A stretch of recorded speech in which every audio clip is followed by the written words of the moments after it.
একটা গান, ছোট ভাইয়ের বড় দম, রক্তের বাদন, বাবার আমায় করলে পূরণ।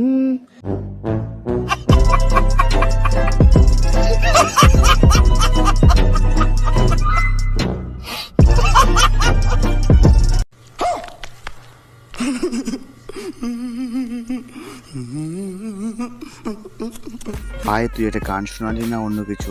তোর গান শুনে তো আমার বিচি মাথায় উঠে গেছিল। ये तो लेटेस्ट न्यूज़ है। তোর গান আর হিরো আলমের গান দুটাই সেম। মানুষ মজা পাক চে না পাক, কিন্তু ছোট বাচ্চার হাগু পায়। দেখ ভাই, তুই হয়তো গাঁজা খেয়ে আসছিলি গানটা করার জন্য, না হলে তুই হিরো আলমের গু খেয়ে আসছিলি। কারণ যখন আমার ছোট ভাই হাগু পায় না, তখন আমি হিরো আলমের গান শোনাই, তখন আমার ভাই হাগু করে ফেলে। কারণ হিরো আলমের গান একমাত্র ওই বুঝতে পায়, ও ছাড়া কেউ বুঝতে পারে না। তো হে গাইস, আজকের মতো ভিডিওটা এতটুকুই। আর ভিডিওটা ভালো লাগলে লাইক, সাবস্ক্রাইব অ্যান্ড শেয়ার করে দিও। আর কমেন্ট করো তৃতীয় কাকে রোস্ট করব।